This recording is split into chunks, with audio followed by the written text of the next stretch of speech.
All right, we are back again. Today I have Saif Danger Greco with me. Um, Saif had an interesting experience here over the past year. It's crazy to think back that it's been a year since everything kind of shut down. Today on my Facebook feed, like you know how like memories pop up from a year ago, and 1 year ago, my wife and I went to a Washington Capitals game, and we remember like they're like, oh, this COVID thing's starting to like get serious. Like, let's just drive and not take the metro. Because every time we go to a Caps game, we take the metro in the city. But we were like, yeah, we'll be safe. Literally that night, I got a message from my school saying that someone's being tested for COVID, and they shut the whole school down. And then 2 days later, that's when like all the lockdowns started. So like it was just weird. We went to like the last Caps game and seeing that that was exactly a year ago. It seems like forever ago, but at the same time it doesn't. Like it's such like a weird mix. But um, obviously during this whole pandemic, the beginning of it, you were over in Germany. And I just kind of want you to share maybe leading up to that moment. I know you had recently gotten signed by a new club. I know coming out of high school, you knew you wanted to play soccer at the next level. And if you could just share a little bit about your thought process of why you chose going over to Germany, what makes it maybe a little bit more advantageous to you than college soccer at the time, and what kind of led up to where you were a year ago and even now. Yeah, well, when you bring that up, it's like 1 year ago, I know I was in the middle of maybe or towards the end of our preseason. I'd just gotten signed with a new club. I remember calling you about, I was super excited. And it was literally, I'd say like a couple days, because it's March now. I'd say like right around this time, then they were like, okay, that's it, no more soccer maybe this year. And I was like, "What?" Like, I just got here, because I flew in. So there's like a transfer window in all of soccer, but in Germany, we had the transfer window until the end of January last year, and it was January, like, 29th. I was flying over. It was like an overnight flight, and I took off with when I took off, I was on one team, and when I landed, I was on another team, and they informed me um through text basically. And when I got there and kind of just that same day, I was exhausted. I went to the training ground, I met the team president, and yeah, we sat down and talked. I know I was super psyched for that. But then again, lockdown for most of the year last year. And yeah, as far as your other questions, like how I got there, yeah, so I graduated high school and then I had the option to go play college. And then I also had this option on the table to go with an exchange program to Germany. Now I grew up in Germany, as you know, but for the viewers who don't know, I grew up there for, a couple of years, so I know German, but I hadn't been there for many years. And so whenever this opportunity came up to go back and try out for a team, I ended up going, and it was a really cool experience, but I had to do full-time school and, play soccer, um, which was obviously really challenging. I had to, improve my German again, like get it to the level where it was. I think that was one of the more challenging but more beneficial things, being able to step on one of those teams and speak the language and kind of integrate with the culture. That was super important. Like, I wasn't the only player who went over from the US. So I think we talked about last time how, how important it is to be able to communicate and build relationships with players in these foreign countries, and you need to be able to speak the language to do that. Now they'll help you when you get there, obviously, but it comes down to discipline, dedication, how much you do that. And I was with players who were dedicated and who weren't dedicated, and that kind of um, made things hard for them in the locker room and on the field. So then I played over with like a smaller team. When I first went, again, I was studying full time at a business school in Germany, and I was playing with this full time team. Really rough, obviously, but way worth it. After a year, I decided I just wanted to focus on the soccer. I got transferred to a bigger team with more resources. So what we had, it was a full facility where we would do training days. We would have like very intense like workout sessions with like one-on-one trainers. Then they would talk to us about some nutrition stuff, and then they'd give us schedules that we'd have to continue on our own. Um, and at that team, things were going pretty well. Unfortunately, the way they set up the team right as I got there, um, I played as a winger on this team. That's what the coach pulled me in. Now this coach is a Bundesliga coach, and he was coaching the Bundesliga team, the U18 team at the same time as our team. And so he was on a full schedule. I mean, we would only get to see him at training and on game days. It was really hard to, just go and meet with him and sit down and talk. He was usually out handling, 6-figure, 7-figure contracts with these players on these other teams. And on our team, we had a lot going on. It was a predominantly Turkish team. The whole management was Turkish. And that's what kind of created some difficulties for me, because what they did is they brought me in, sat down, talked with me about contracts, and then they signed 4 wingers that same day, all Turkish wingers.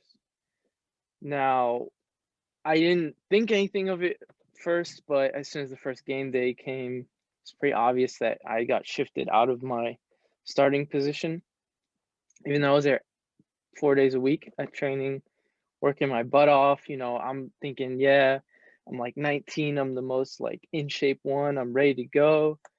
And that was it. It was really hard. I didn't, try to work my way into the team. Unfortunately, there was another roadblock as far as the language stuff I was talking about was I didn't speak Turkish.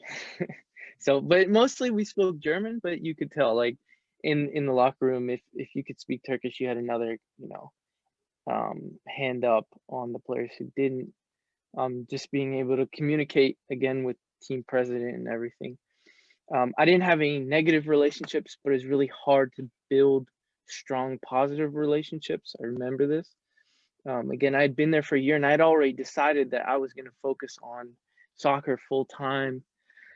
So I was really, showing up to everything, working my butt off. And then it was this time again last year where I think it was like early January, talking with my coach. I say, hey, look, I'm really happy you brought me here, but the one thing I wanted, I didn't want like a lot of money. I didn't want a lot of like accommodations. I just wanted to know that I would get some playing time, or he would give me a chance to show that I was worth the playing time for that team. And I didn't get that chance. And so I said, unfortunately, I'd like to ask for a transfer, and I would like to move. Then I reached out to some clubs on my own. I did my own scouting kind of thing, where I would talk to the clubs personally, or call the coach and just be like, hey, we played against each other, back in whatever. I'm looking to transfer to a new team. I really like the environment at your place. Are you guys looking for a winger or a center attacking mid at the moment? Eventually, I got this call back from this team that has been asking for a year since I got there. And they were like, yeah, we'll negotiate. And so that's what they did. Again, I was on the plane. They negotiated while I was gone, bought my player pass, and then called me that next day. And that's where I came from high school. And again, I've looked back at it as far as, playing Division 1 college, what if I would have done it, what it would have been like, if it would get me to the point where I'm at now. And I'm not sure that it would, to be honest. I think that I really am happy with the decision I made, although it was probably the harder track, um, going through the international route and doing. I mean, you know this, but not a lot of players know this, um, unless they do their research. Is in the U.S. can't work your way up.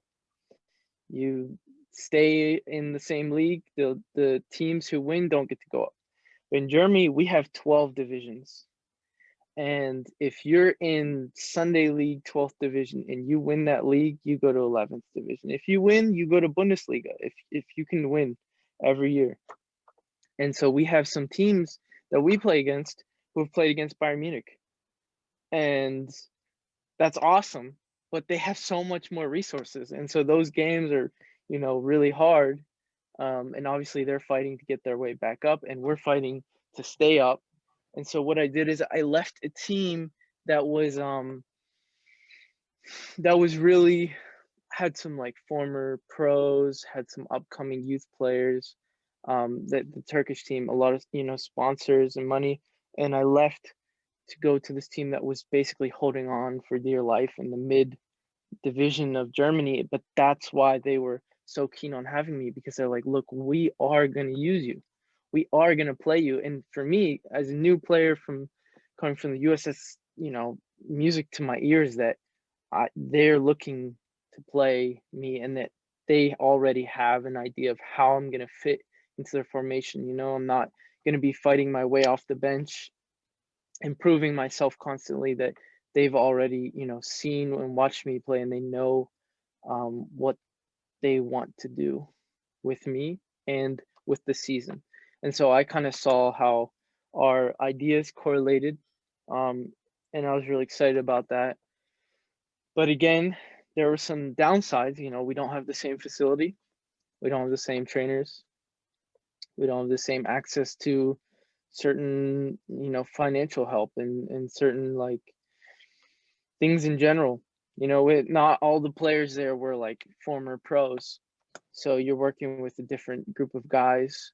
And then I found myself being more of a center player, not just center as in central in the field, which is also the case, but being like a very vocal, connecting player, having to connect them and kind of get them motivated before and after games, because again, they weren't doing well. They're fighting to stay on. And yeah, so that was a new experience for me, being that having to come in and step up as being one of the younger players and kind of lead this team. And then again, it's so hard because then COVID hits and you have these guys that just they've been playing their whole lives and that's how they stay in shape and that's what they know, and now they have to stop. And we have team talks like every week. I'd like to say twice a week, but unfortunately not everyone is able to do that. And in for reference, where I was living was in Nuremberg, and in Nuremberg you can't leave. You have to stay within 10 miles of your house. Still, And no, they had to do that all the way up until now. That as of like today, I think the German government has basically said everything's opening up again. Although you have to make appointments to go places, and not all work has changed from online. I don't even think all the schools have resumed, but people can go out and do stuff again, and especially the weather's getting better. Um, and the Germans have started complaining. That's what they like to do. So I don't think they would have been able to hold those regulations for too long. I think the next step is soccer, but unfortunately we don't know how long and how soon. So I'm here in the U.S. I've been here since November last year, kind of just sitting and waiting it out. I talk to you all the time about how I'm training and what I'm doing to stay in shape and fit. I'm running. I've sat down with my coach and I've said, hey, look, I know there's no soccer right now, but this would be preseason. What would you like to see from me? Because I'm not in Germany. He can't see my runs or have like contactless training with me. So we sat down and worked through some of those things, um, as far as staying in shape for, because when soccer does start this year, they're gonna have games 3 days a week. I mean, it's gonna be like a full English week of games, and I don't know if a lot of players on that team can handle that amount of grinding 90 minutes, because again, we're fighting for relegation. Every game is going to be hard fought, and you're doing that 3 times a week, and it's breaking down your body. So that's what I'm looking forward to in this upcoming month. I think one of the first things that catches my attention is the psychological side of everything that you've been through recently, especially. But you go over to Germany, you're with a club that has some resources. You fall out of favor in terms of getting playing time, and you're not playing in games. And I think a lot of players take for granted how much fitness they get playing in a real match and the experience you gain in doing that. So knowing that whether you're sitting in the bench or not even make the 18-man roster, that you have to get your own fitness in, and you have to be on an entirely different schedule than other players on your team, even. Mm-hmm. Where some teams at the higher level, they help players that they have signed through that. They have their training sessions for the players that did not travel or did not play in the game. But in the mid to lower divisions, that's not always the case. So from me thinking, just me putting myself in your shoes here, you fall out of favor with the coach, you're not playing. You're not happy, in a sense where, like, this is a sport you love, the sport you're putting all this time and effort into. Maybe you're making some sacrifices that other players aren't. It starts to become sort of a thing where I know for me, like I would have struggled with just continuing and pushing through. That's not saying I wouldn't have done it. I would have, but the same as you do, you continue pushing. But the effect that it takes of just working uphill nonstop. And when you fall out of favor with a coach, you always think, like, is it worth, like, should I look elsewhere? So now, you started initiating these contacts, like you started reaching out to teams, which is another thing that a lot of players just won't do. They won't make that first initial contact because they expect everyone to come to them, which is not the case. You Right. make these contacts, you reach out to them, you remind them of the player you are, you show them video, you communicate with them properly, you invest all this time, and a club finally finds value in you. And the excitement of being able to have a club that, even if they are of a even if they don't have the same resources, that you're going to be on the field playing, that you're going to have a chance to really be an impact player, not just on the field, but also a leader off the field. So you have all this going for you, and like you're really excited that now you're going to be able to step on the field and play for this club that wanted you. They paid a transfer fee for you, and then COVID hits. Right. And like having that build up and then having all that stripped away, and then it's not just like, hey, like the season, we're gonna nix this season, we're on to the next, like see you in a few months. It's not knowing day to day what the plan is. Mm-hmm. I think that's the thing that would tear me apart the most. Of like, it'd be fine to say, hey, the whole season's canceled, like, just I'm the kind of person where I'm just like, hey, let me know what I need to do. If I have to teach online, then tell me. If I have to teach in person, then tell me. If I have to do this, then tell me. But if I'm literally waiting every single day, waking up, looking at my phone to see if I get that call, that drives me insane. And I've been there. So I can just think of now, like, obviously, so you came back to the United States. You're still having discussions with your team and meetings and looking forward to going back over there. But for me, that would have definitely taken a huge psychological effect, and just trying to continue to endure. And one thing we talked about last week was the difference for some players of this being a hobby or a job for them.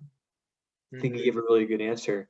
You gave a really good answer, and you said, like it's a bit of both where I find things that are my hobbies, and I've been trying to incorporate soccer into them as well, whether it be photography or video editing or something creative. And then when you go to work, like it's something where you're putting in the work, you're grinding, and that's your job. For some people, like they never see the job side of it and see it as something fun that they can do. They don't even think of, hey, when I don't make the 18-man roster, or hey, when I don't play, how am I going to deal with that? I was a high school All-American, or I was the best player in the high school or in college, and now all of a sudden I'm riding the bench and I'm not used to not being the center of attention. That's huge. I think one of the effects that that maybe I know you mentioned a little bit has just been, wanting to play and wanting to get on the field, and now finally getting that opportunity and building up to that. How close, I guess, where are you at now in terms, obviously you have your team talks and communication, and like what you said, Germany just kind of started opening up. What's your plan? Do you go back here in the next few days? Is it a couple months away? Like what do you do right now? Well, as far as what comes next, I think really, again, for me, it's waiting till there's a clear go ahead on the season. Not just, hey, let's start doing a little bit and opening a little bit. As soon as they're like, boom, we're gonna start on this date, then I know what I'm prepared for. And so I haven't gotten that. Clearly what I'm waiting for. The closest thing I have to that is they want to start right after Easter. So right after the first couple weeks in April, they want to start at the soonest. So I know until that point, I have time to keep doing what I'm doing as far as bulking, training, doing my personal, fitness. I send my runs to my coach, but mostly I keep track of them. And it's just continuing it until then. Like you said, day to day waiting is really, the hardest part, because if you know when and how, you know how to prepare yourself when you're a disciplined player. But if it's really day to day, there's, sometimes the motivation kind of just falls because you don't know what to expect, right? And it's been a whole year and a half of this.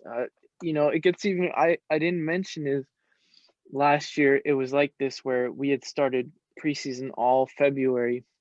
Again, super excited about the new team, a team that wants me, shows, all these good signs that, I'm going to be playing, I'm going to have a set place in the team, something I hadn't had yet at all in any German team. And again, full preseason, got in shape, everything, it stopped.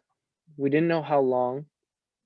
And in the summer, I came back home last year, did the same thing I'm doing now, kind of built a home gym, worked out, did my fitness, watched soccer, built my soccer IQ, all the things I was trying to do, work on myself mentally. Um, and then they said, "Oh, we think we're gonna start again. The second wave has hit. I think we're gonna be okay for the fall. We're gonna start training up. We'd like to see you back in the facilities." And so I came back and I played 2 games, and again, in shape, ready to go. In fact, I even had an edge over some of the teams we were playing because, like we had talked about, those players have been in shape their whole life because they've been playing games every single weekend with these teams. And now they sat for 3 months, 4 months, and I've been training those months, and I'm ready, and I'm back in, and that's our season got cut off again, and it was again like that moment where you're just like, all this built up, and even I got a taste of it. I got 1 or 2 games in, and I'm ready to go, and then again cut off. and no sign of when it will pick up. And that's my first thought was, okay, I'm gonna come back to the US and do my regiment, be close to my family. That helps with the mental stuff, and then keep working on myself physically and staying healthy, and wait to see how things go. And that, like you said, it's really hard, but um as disciplined players, coming out of this, if you can really stay in that mindset that you're gonna get ready and prepare for when it does start, then you have such a leg up on the whole rest of the soccer world for the players who haven't been doing that. And that's what I'm excited about next. Yeah, I know that there are a lot of players even here within the Baltimore Kings Pro Soccer Alliance that have opted out of playing right now for several reasons. Hmm. Um, some reasons of being just out of shape and not wanting to embarrass themselves after not doing anything, and Hmm. others for like just COVID concerns, which I understand as well. But Right. it's interesting because there are players that are working really hard, like yourself. Players that where they were pre-pandemic maybe come out and they're up here. Maybe players that Hmm. were up here haven't done anything and they're out of shape and they're not fit and they Hmm. might experience some performances that they're not used to. And how do they come back from that? I think like from your perspective of having to build up to earn where you are now, that helps build your character and is going to help you be even more resilient in the future. You know, I think that I mentioned before, I see a lot of myself in you in the way that you are looking to build and looking to grow as a player and want to take this seriously. And a lot of people, when they first say they want to play soccer at the next level, they don't understand that commitment. Hmm. So it's cool seeing where you're at now. It was a really exciting phone call for me that I got when you were telling me about this team that was interested in you and they signed you and they paid money for you, which like that just even that's the smallest thing. It's such a normal thing in the football transfer window, but that's pretty cool. That someone wants you when you worked so hard. The reason I made my decision of which college I went to was because a coach wrote me a Christmas card and it was handwritten and personalized. And I picked it up a couple days before Christmas and I was like, I'm going to that school just because of like it showed that someone cared about me. And in a Hmm. spot where you don't know what your future is going to look like and someone wants you, that's always pretty cool. So, I'm Right. happy to see that, things are progressing. It sounds like that there is a tentative plan in restoring, soccer over in Germany. And throughout this, I definitely compliment you for your willingness to stay in shape and continue to push through. If there's a few things that I could just continue to push players to do is to have that self. I guess it's sometimes it's hard to push someone to do, but they have to have that desire within themselves that they Hmm. want to find a way. We mentioned last time too that you created your own home gym. You initiated these contacts. You are in charge of your diet and everything you have going on. That someone didn't come up to you and just give all this stuff to you. You had to create this and you had to plan this out. There's so many awesome resources on the internet. A lot of people just don't use. Hmm. So like I'm sure that there was a lot of like self research that was done in the process of that. Hmm. I'm sure a lot of people did just give you all this awesome advice. So, so yeah, I appreciate you just sharing a little bit more about your story. I look forward to just seeing this progress and talking even more about the ins and outs of the not only the on the field awesome things and accomplishments that you can see with numbers, but also the things that aren't always seen that sometimes happen behind the scenes. So, Hmm. so Safe. Look forward to talking with you again soon, and I'll see you next time. Yeah. Thanks for having me. Of course, bud.